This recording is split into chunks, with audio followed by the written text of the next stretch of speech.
Greetings everyone, my name is Dominic and today you're tuning in to the Comic Book Report, where we review comic books and graphic novels so you can get an idea of what to read. And today I'm doing something I don't often do, and that's doing a quick overview for some single issue comics. Full gasp, yes, absolutely, I am actually going to be covering some single issue comics. But there is a reason for that. I know oftentimes on the channel I am reviewing collected editions or art books or things like that, and while I have delved into single issues a couple of times on the channel, most notably Free Comic Book Day and things like that, this is, again, one of my early forays into the single issue sphere. I don't really collect single issues, but I had to make an exception for Iron Clad Comics' The Warden. If you missed out on it, I did do a quick kind of overview look at The Warden Part 1, their kind of small 2-issue graphic novel collected edition. They sent that over. I got it from a sponsor, and it came with like a newspaper and all these cool kind of odds and ends. It was a really fun thing to overview back then. Well, they came out with an issue 3, which actually goes further than that graphic novel collection, and they saw fit to actually send me all 3 issues here for the sake of a quick look or overview about their project, which I was happy to do. Because honestly, I really liked that short little graphic novel Part 1 paperback that they sent, and so yeah, I thought I'd take another crack at it here with The Warden. We're going to be doing an overview of issues 1 through 3. I'm going to go lightly over spoilers, but more than that, to give you just kind of a flip through of what you can expect and what this series is really about. And just to tell you all, they're actually still doing Kickstarters. They're kickstarting for issue 4. I think this first arc might be a 6-issue kind of series. But anyway, that's an exciting thing. I'll see if I can link that Kickstarter somewhere if I don't forget. But definitely check them out. It's Iron Clad Comics, and this is The Warden. And we'll just be looking quickly at each of these 3 issues, and I'm just going to talk a little bit about this series. So these issues are actually, again, single issues, but they're a little bit more premium feeling issues. Like I know, Ghost Machine over Image does this sometimes too. Like I have a Rook Exodus issue that has this kind of single issue, but it feels a little harder, like as far as the cardstock or paper stock thickness, which I really like to see. Honestly, they feel a little bit more durable. They did send these in kind of little bags, which I really liked. They sent a couple business cards as well. But yeah, these are the 3 issues. So a little bit about The Warden. Again, it is the premier comic series from Iron Clad Comics, which is a new publisher. You can find a lot about them on their website or on their Kickstarter. The author of The Warden is David Timm Jr. The penciler and artist on this is Matthieu Pereira. Really incredible work from this gentleman. Absolutely amazing artwork. The colorist we have is Roman Stevens, letterer Jimmy Greenhalgh. Really striking stuff here. The Warden tells the story of a new vigilante coming out of Detroit. He is a prison guard that's born with superpowers, basically extra normal abilities, and after being in the system that he just feels like bad people winning, crime winning things, he's kind of deciding to finally do something about it. So he gets a trench coat, some goggles, a little bit of a costume, so to speak, and he starts to act out in vigilante justice. I really like this. It feels very grounded and kind of detective crime feeling. I really just enjoy it. It has a sense of grit to it. It reminds me something akin to like if you enjoyed Gotham Central or maybe Bendis's Daredevil. Both of those series for me have this kind of grit, street level feel to it, while still having some vigilante comic book isms to it, and that's definitely what I see here. I like that we have something in a truly independent or indie space. I feel like this work really has something to say. It doesn't really feel generic to me. There's a lot of really good characterization, even in these first couple issues. The motivations for these characters feel very sound. I love the dialogue as well. The characters all feel very distinct. It's not like we just have different skins on the same voice. I really feel like all of these characters add something to their given scenes, and overall I found it to be thrilling. Across the 3 issues, we kind of have the emergence of this figure, the Warden. We get a little bit about their backstory. We also are introduced to characters that work at the local news and people that are trying to unravel what's actually happening on the streets of Detroit. We're introduced to kind of a serial kidnapper and criminal and how the Warden is doing his best to try to stop him.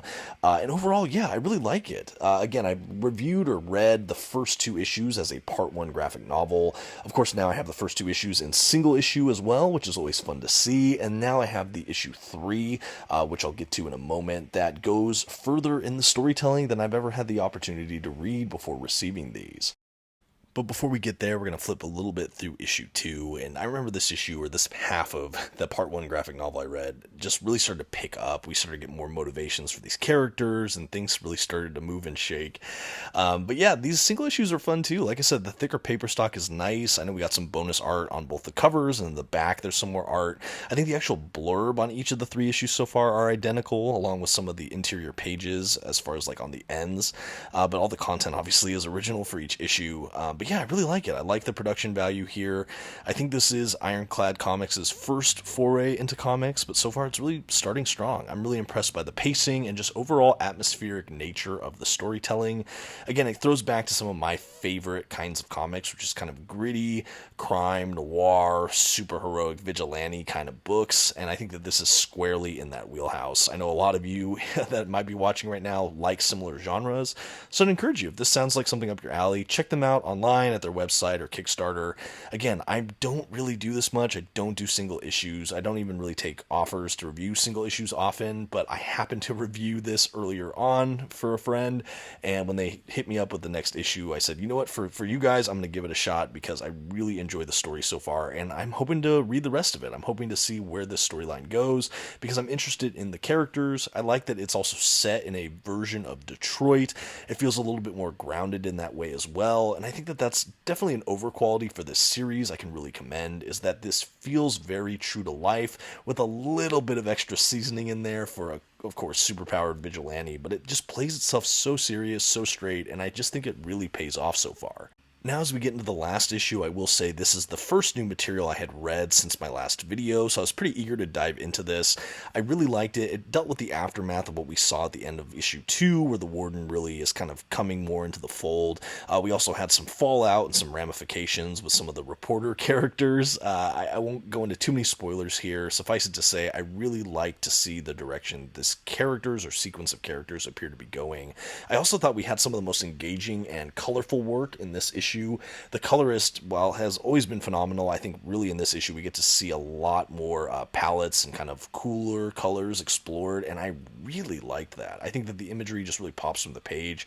The quality of the printing as well is really top notch. It feels very glossy and just kind of pristine, which again are all details I really admire.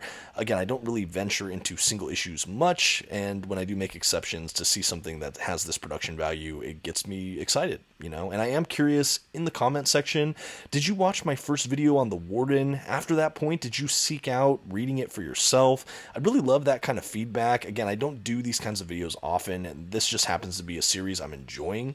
And I'd like to hear if anyone else out there is as well. Have you been reading the comics? Did you hear about it from me or maybe from somewhere else? I'd just like to know that. I'd be really curious.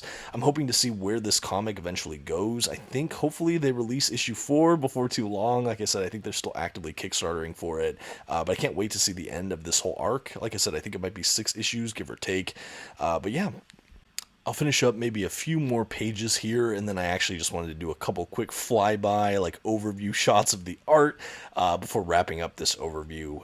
But yeah, I think I've done enough to talk about it to set the stage for it. Other than providing these free issues, I wasn't really compensated to endorse this beyond that, but I did it willingly in exchange for these issues. Like I said, I'm a fan. I'm a fan of this series so far. I'm really interested to see what Ironclad does. And yeah, I think if you like this genre, again, I think that this is one I could comfortably recommend. So far as well, it hasn't been too explicit, like sexually or nudity. Violence, while there, I don't think is overly gratuitous, which I appreciate.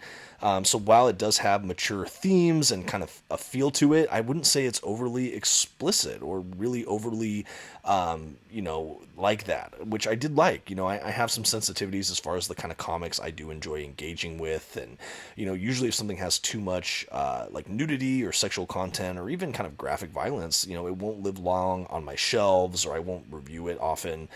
So I'm happy to say that so far this is not overly explicit, but it still has the kind of maturity in the storytelling, which I really think is a hard bar to sometimes hit, and so far I've been really impressed with what the Warden's been able to do. And that's my quick overview of the first 3 issues of The Warden from Iron Clad Comics. Check them out online, and thank you so much for watching. Until next time, this has been The Comic Book Report. Please don't forget to leave your like, comment, and maybe check out another video on your way out. Thanks everyone, bye.